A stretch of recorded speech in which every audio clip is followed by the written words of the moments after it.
প্রশ্ন হচ্ছে আরেকটু মানে কতটুকু, এটা বলেন আমাকে, যে আরেকটু মানে 3 দিন বলেন, আরেকটু মানে 2 বছর বলেন।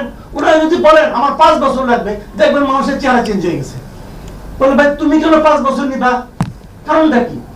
তুমি কি এই 1 মাসে প্রমাণ করতে পেরেছো যে তুমি 5 বছর পর্যন্ত থাকার যোগ্য? পেরেছে প্রমাণ করতে? দেখেন আমি একটা কথা বলি, দ্রব্যমূল্য, বিদ্যুৎ, আইন শৃঙ্খলা, এই 3টা খাতে এই সরকার মিজারেবলি ফেল করেছে। অন্য সময় হলে এই সময় আন্দোলন হতো, আন্দোলন হচ্ছে না কেন? হচ্ছে না কারণে আমরা আসলে একটা হাবিয়া দুর্যোগে ছিলাম। আমরা হাবিয়া দুর্যোগ থেকে বের হয়ে এসেছি। বের হয়ে আসার পর দেখতেছি আমার এই আঙ্গুলে আগুন লাগে, এই আঙ্গুলে আগুন লাগে, এই আঙ্গুলে আগুন লাগে। এই 3 আঙ্গুলে আগুন কিন্তু আমি অন্য সময় সহ্য করতাম না, কিন্তু আমি তো দোজকে ছিলাম ভাই। দোজক থেকে বের হয়ে এসেছি, এই জন্য ওই তাপটা এখনো টের পাই। 2টা দিন যাক আমি কিন্তু হাবিয়া দুর্যোগের কথা ভুলে যাবো। তখন এই আঙ্গুলের সামান্য তাপ আমার কাছে অসহ্য লাগবে। তখন আপনি কি করবেন? আপনাদের কি সেই প্রিপারেশনটা আছে?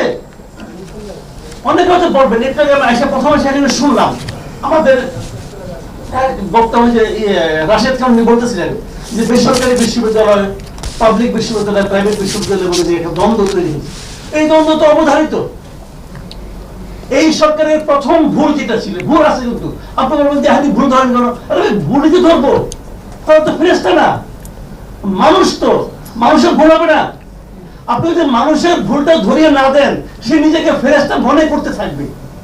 যেমনটা আমাদের আগের প্রধানমন্ত্রী মনে করতেন যে ঈশ্বর এবং সে মাঝখানের কেউ নাই, কাছাকাছি, কারণ ওনারা কেউ ভুল ধরে দেওয়ার সাহস পাইত না। সবসময় দেখতেন আমাদের বন্ধু বান্ধব যে এমন হাত কষলাকষলি করতো, আমার ধারণা চামড়া বোধহয় 1 মিলিমিটার ক্ষয় হয়ে গেছে। এবং এগুলি করতে করতে তাকে বোঝানো হয়েছিল যে আপনি আসলে প্রায় ঈশ্বর, একটু বাকি আছে। তো এখন সেই বিষয়টা হবে, আপনি যদি সমালোচনা না করেন, এরাও ভাবতে শুরু করবে। যেমন আমাদের অনেক ছাত্ররা কিন্তু মনে করা শুরু করছে যে আমরা এই দেশটাকে স্বাধীন করে দিয়েছি। না রে ভাই, ঘটনাটা সেরকম নয়।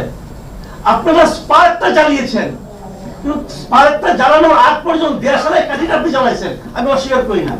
তার আগ পর্যন্ত এই যে আগুনটা জ্বলেছে, কাঠটাকে কেটে আনা, শুকানো, একসঙ্গে জড়ো করা, এই কাজটা গত 16 বছর ধরে দেশের প্রত্যেকটা মানুষ করেছে। তো তাদেরটাও আপনি একটু স্বীকার করেন। প্রথম ভুলটা হয়েছে আমাদের প্রধান উপদেষ্টা আইসা নিয়ে বললো যে আমাদের প্রাথমিক এমপ্লয়ার হলো ছাত্ররা।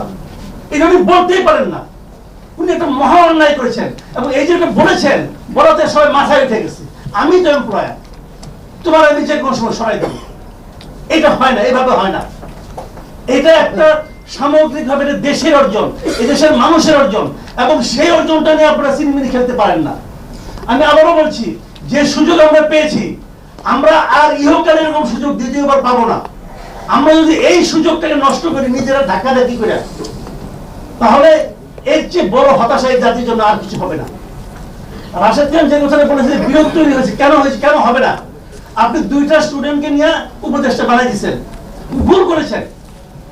আরেকজন উপদেষ্টা, সে নাকি সক্রেটিস নিয়ে আপনি বানাইছেন আপনার উপদেষ্টা, ভুল করেছেন, সিম্পলি ভুল করেছেন আপনি। এতে মনে হয়েছে কি ওই প্রাইভেট বিশ্ববিদ্যালয় তারা বলতেছে আমি কি কম সক্রেটিস দেখি? আমাদের আলাপ করেন, কোন বিচারে, কোন পরীক্ষায় তারা ফার্স্ট সেকেন্ড থার্ড হয়েছে বলেন তো আপনি আমাকে? এই দেশের প্রত্যেকটা ছেলে মেয়ে আন্দোলন ছিল।